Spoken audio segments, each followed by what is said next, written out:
three words that separate the thousands of Pennsylvanians who say they were molested as children by Roman Catholic priests from receiving both justice and compensation for their suffering. Those three words are statute of limitation. And that's the reason why just 2 of the 301 priests named in the grand jury report on sex abuse of children by priests have been charged with crimes. Joining me to talk about this is Molly Barrows, legal journalist for Trial Lawyer Magazine.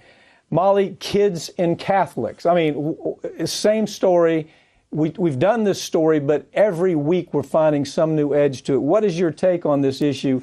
Statute of limitations, they have things they can do. Exactly. Legislation can take care of this. Well, and to me, that's what this is really about, because it just keeps coming up. As we've talked about before, the Catholic Church has continued to get a barrage of criticism, whether it's in the United States, this latest grand jury report in Pennsylvania, even in Ireland, apparently ground zero for a lot of these claims of abuse going back for decades.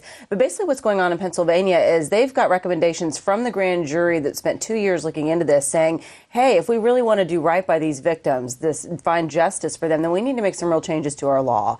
And that includes changing the statute of limitations. It also means not having these victims sign non-disclosure agreements that keep them from being able to report this and work with law enforcement. So what I feel like we're seeing now is this is the time that they could make some real changes that would help these victims, and they're not. They're still making it political. Molly, you've been a reporter many years. You've covered a lot of stories on this very topic.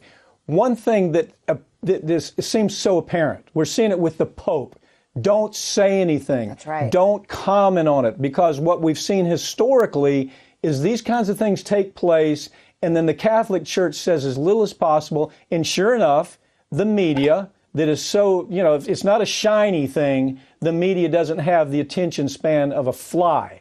They can't pay attention to it for more than a little bit of time. So the Catholic Church has used that as part of their playbook, haven't they? Absolutely. You see that happening here? What's your take as far as what your experience covering these stories? You've covered many of them. Yes, and it's the exact same thing you see time and time again. The system, whether it's apathy of the system or deliberate choices by people within it, whether it's law enforcement or these priests or people within the community, they had different allegiances and agendas, and none of them were for the victim. None of them were doing the right thing. So many of these victims don't really have a hope of finding any kind of justice, because lawmakers in Pennsylvania are really refusing to take up the matter, if you will, or make decisions on statute of limitations. Right now, they can only file a civil suit until the age of 30 if you're abused as a child, and file criminal charges all the way up until you're 50. But these are charges going back decades. Well, part of this is and you've seen it in the cases that you've covered.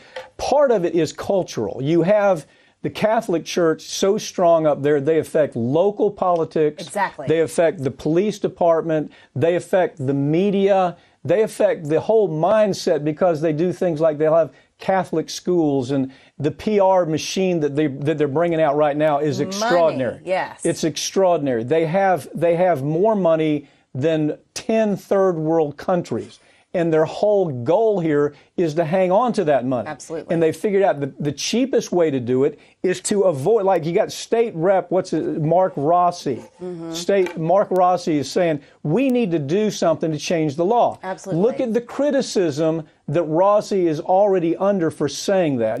He's getting it from the media. He's getting it from every source. This is part of the playbook, though, isn't it? It is, because this is a Democrat. Rossi, also a sex abuse victim himself by a priest when he was a child, and he's under the fire from folks like Senate President Joe Scarnati, who is a Republican, who's basically saying, oh, it's terrible what happened to these kids. We do need to make some changes, but it sure shouldn't be retroactive. And that's what folks like Rossi are pushing for, and including the governor as well of Pennsylvania. He's saying at the very least, we need to raise the statute of limitations, to be proactive, create a window that's 2 year, gives 2 years for these older victims to come forward and file civil suits so that they can receive some kind of justice. And Rossi also brings up another important point, and this is why I think so many victims don't feel like they're really getting justice, is he's saying this is a public safety issue, not just statute of limitations like, oh gosh golly, I can't point the finger at my accuser anymore or go after them for some cash. They can't catch these people who are still doing this. There's no cure for pedophilia. Here's what's interesting about it. They can still charge these priests if they want to. You understand? They can still charge them with crimes. They can still parade it through as far as it'll go in a trial. There's a lot of things they can do if they were willing to do it. And they're not. But the truth is the Catholic Church has such control. Go to Boston, they run Boston. Sure. Go to parts of Pennsylvania, they run parts of Pennsylvania.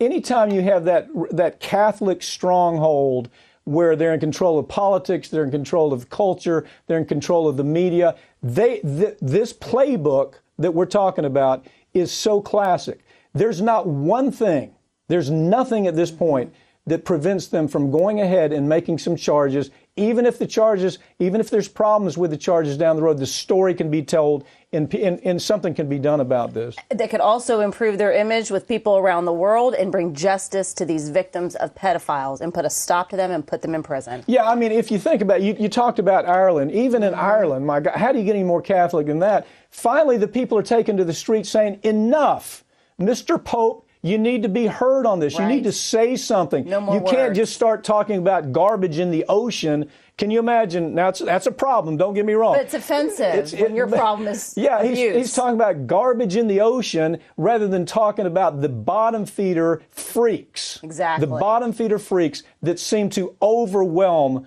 the Catholic Church at this point. And until we get somebody who's much more aggressive and is willing to say, here they are. We're not going to defend them anymore.